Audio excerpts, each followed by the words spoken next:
it going, guys? aRenG Life here, and today Carly Carmine is back, and she is a Dark Signer, which is pretty interesting because she's bringing the new Earthbound Immortal card for her deck, which is not bad. It's pretty cool. Aside from that, she's also bringing all her Fortune Lady support, or not all of it, but at least some of them. I think they're missing the good ones and the new Fortune Lady support, so don't expect the deck to do too great, but it has a formidable amount of support. You can farm these 3 cards from her, these 3 Fortune Lady monsters. Fortune Lady Light being the best, because if you remove this card from the field in any way, through a card effect, not by a cost, that mind you, if you can get that effect active, you can special summon a Fortune Lady from the deck, meaning you can special summon your Lady Earth. You can go for a Lady Wind, which is pretty cool. And I think this one, it's only when it's normal summon, I believe. But this one, when it's normal summon, it can destroy back row, and that's really obnoxious because she uses that on me. And that's like the only thing that's been shutting me down lately. I was trying out a raw Unhappy Girl deck earlier that I can show you, but it's not good. Don't use it because she does have easy ways to counter it. The deck does work sometimes, but once she gets a certain card, you're completely screwed. There's no way you can win. So yeah, that's why I cannot recommend raw, but I do have a deck that will work. But yeah, she's bringing these cards. Earth is basically just a big beater that can be a burner as well, which is not bad. It can deal burn damage. She's bringing those cards. She's revisiting some of the Earthbound Immortal support from the previous event, and she's bringing some exclusive cards for Fortune Ladies, like this card that could be a quick play, like, I don't know, 1200 attack boost, 600 attack boost, I don't know, whatever their multiplier is, times 200, times whatever, 300, 400, times 3, basically. And yeah, that's pretty cool. And then these cards over here that I'm probably not going to get into, but yeah, they're just bringing a lot of interesting support. But whatever, those are the cards that she's offering. I also unlocked her so I can go over her level up rewards. I'll go over that, and then I'll show you the deck real quick. Here she is, and she's got a few interesting cards. Actually, I'm not too disappointed by the amount of cards they gave her. I think they gave her a good amount of cards that are more situational to her playstyle, which I think is fine. They basically are giving us Fortune Lady Water, which I think is pretty cool. This one can be a +2 if you do summon her from the deck with whatever effect. It doesn't matter, but as long as you have another Fortune Lady on the field, you can draw 2 cards, and that's pretty nice. So not bad right there. Fortune Lady Water's pretty neat. She has skills like Fortune Booster that lets you just have every Fortune Lady has +1 level, which, if you guys don't know, Fortune Ladies all increase levels per turn, and with each level increase, they increase a set amount of attack for each card, which is not bad. So they basically get stronger, so it's kind of a really good deck that wants to be a farm deck, kind of. But whatever. She's also giving us this card that she uses on me, Canoplebus or whatever she calls it. Yeah, this thing is the Witch of Fate. I don't know if she says it during the duel, but I don't pay attention sometimes because I've been awake for 20-something hours and I'm kind of dying right now. But yes, this card is also pretty neat because it's basically you have it on the field when your opponent special summons a monster. If you have Fortune Ladies in the grave, you can remove from play, and it's just destroys that special summon monster, which is pretty crazy.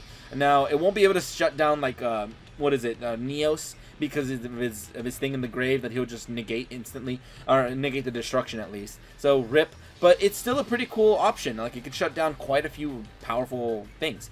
She's bringing other stuff, like, I think, Enlightenment, which lets your Fortune Lady or whatever spellcaster attack again after in the damage step or whatever. So, that's pretty cool.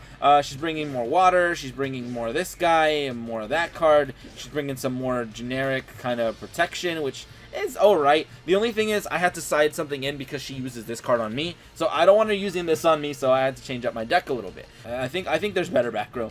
And then she's got more skills. She's got a lot of interesting stuff. Time Passage, I don't even know what that is, dude, but she's got a lot of interesting skills, which I don't know if I'm going to be able to go into all of them, but yeah. Select Fortune Lady monster you control, its level is increased by 3 until the end of this turn. And it can be used twice per duel, which is not bad at all. So it basically gives you a +3 attack, or +3 levels on a Fortune Lady, which could be good for synchros, which could be good for powering them up and just beating down. Not bad at all. She's bringing a few interesting cards, pretty much a 3 of all these cards, and the other than the Fortune Lady Water, this card. Bending Destiny is a really good card. It's kind of like I think Wiretap, but it's a little bit, it covers a little bit more range, but I think it's a little bit more dangerous because it puts the negated card right back into their hand, and she does use this card on you, so be careful. So that could be potentially annoying. And then the last card is Fortune Vision, which has so much text I cannot possibly read at this time of night. But yeah, so it's going to be a card that lets you, I think, add a Fortune Lady card to your hand, which is pretty neat. So yeah, a lot of cards, a lot of support. Now let's go ahead and look at the decks. And this is the first deck I was using. It's the Winged Dragon of Ra Unhappy Girl deck that I talk about. But you can be very, very easily shut down, so I wouldn't recommend it in normal circumstances. I only recommend this if you, for whatever reason, don't have the cards from the other deck I'm going to show you, which is, to be honest, it's kind of predictable what it is because it works on almost everybody. And in this situation, it became my last resort deck, which I had to use. This deck is just kind of inefficient. It's just not that great, but it has worked in the past. So if you need a deck that works sometimes, here you go. It's better than nothing. It's basically 3 of these, Draw Sense Light or Draw Sense Life Points, Boost, Alpha, that one. These Draw Power, you got Raime's to search either or, which is pretty nice. These cards to protect your life points. This is for Draw Power, this is for heals, and this is destroy the stuff on the last turn so they don't negate Raw. And that's the deck. It's pretty nice, and let's go ahead and look at the real deck that I'm going to be using. And of course, you knew it, it's Yubel. I'm going to use Yubel because it's last resort, it's the best deck. It just really is. After a few hours of grinding, I was like, you know what? Screw it. I have to use Yubel. It's just the easiest farm. And it is, and I want to give you guys the better opinion, and even though it's not creative, I want to give you guys the best farm deck that you can use, and it's just Yubel, because you literally just summon Terra Incarnate, destroys all her monsters. She can't really do anything when she has no monsters. She could potentially banish it and it leaves the field, maybe summoning Solitaire Magician, banishing that, but good luck having her actually use her effect of destroying Terra Incarnate. If anything, she can summon Wind Fortune Lady to destroy your Fire King Island, which will basically give you Ultimate Nightmare, which it doesn't matter because eventually you'll probably be able to get another one of these guys out by getting rid of Yubel, and then it's just wreck them all over again. It doesn't matter really. You can replace Sangans with you can replace this with a Jar of Greed if you really want. This card is literally just here to thin the deck. Jar of Greed does the same thing, except this lets you thin by picking the things you want to add to hand. Which is pretty cool. I am also running the 3 Yakshas. These are essential because you're running 3 Fire King Island. You need these at 3 because there are times you draw 2 of them and you're like, holy crap, I almost messed up. Because Yubel, whatever. You run My Name is Yubel, so you basically run, what is it, like 8 copies of Yubel in the deck, which is pretty awesome. This adds your field spell. This is added by the field spell. I'm using anti-magic arrows because she does have that trap I mentioned that banishes your monster and negates an attack. So or just banishes the monster, and you don't want to deal with that. So yeah, that's annoying. And then I'm using Shien Spy so we can give them Montage Dragon, and which is a level 30 Trudge reward, by the way. You give them this thing at 10,000 attack, and you attack with Ultimate Nightmare, dealing 10k damage. Pretty good, pretty easy. Without further ado, let's go ahead and take her on. Alright, and here she is, a Dark Signer, Carly Carmine. Now, I'll probably be speeding through this duel for the most part because all Yubel duels pretty much come down to the same thing. It's you summon Terra Incarnate and you just sit on it for like 4 turns. No, not 4 turns. For like 12, 20 turns. I don't care, dude. It just sit on it forever. And then you just win the game. That's pretty much all it is. So right now, this hand is not the best because I don't have a first turn destruction. I will send this guy back into the deck, add Yubel. I'll probably just, if anything, I'll probably just crash my Yaksha or risk getting banished. But I think it's worth getting risk the banish or whatever. I'm going to try it. So let's battle. Perfect. We get our effect. She could have also had the trap that messes me up, but I just don't have time. I don't have time to be waiting around, dude. I need to get my Yubel on the field. That's pretty much what it comes down to. So we're going to put this Yubel out here, and GG. We're good. And I think that's pretty much that. Now, the only thing you got to watch out with her is her summoning the wind thing, but now that I don't have the field spell out, I don't have to worry about that either. So that's why Yaksha is so good for getting your plays off. So yeah, now that I have this, I'm literally safe to just kind of end every turn, use this if I really want to, just to put this bad boy back in the deck. I kind of sucks that I drew Montage Dragon because there's a certain hand I want on the last turn. But whatever, that's that. For whatever reason, let's just speed through the duel.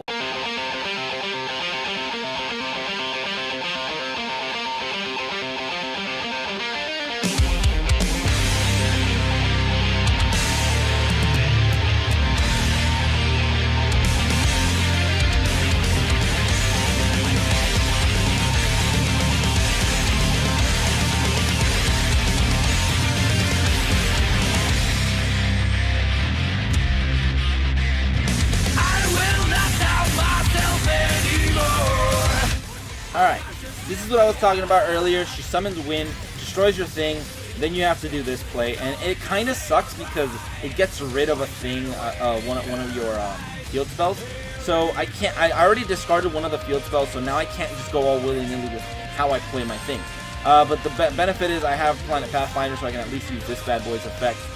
So let's go ahead and do that. I'm going to add this thing. I'm going to add BAM, field spell.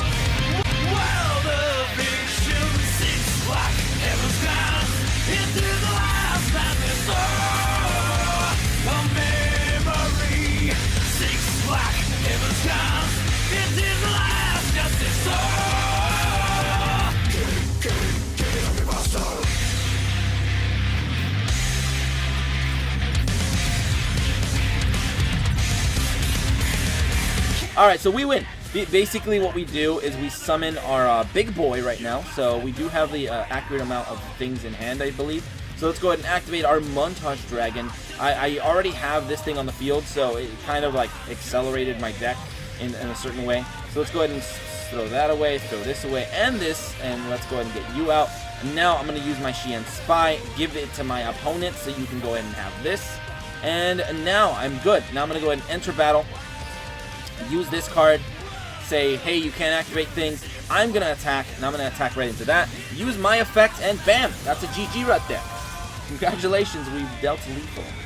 Nice end screen, by the way. Alright, but whatever. That's the deck. Let's go ahead and show up that score. Alright, so let's go ahead and see what we got. 8,800, very, very nice score. And I got my first copy of Fortune Lady Win, which is a nice plus right there. I kind of like that. Also, these EX jewel crystal things, whatever there are, I think jewels, they're pretty nice as well because I've used them to get my third copies of some SRs from the event, or URs that are just not dropping in general at all as well. So there you go. That works. That's what I've been using. It's just the easiest way to farm her, to be honest. It has multiple win conditions, so go ahead and use that. It's honestly the best deck. I tried my best to try to make a creative deck for her. I just didn't want to waste 6 hours making a deck and then just completely having the video tank. But whatever, that's pretty much that. And if you guys enjoyed, go ahead and leave a like, share, and subscribe for more Duel Link shenanigans. But anyway, thank you guys for watching today. Have a great day, and see you guys.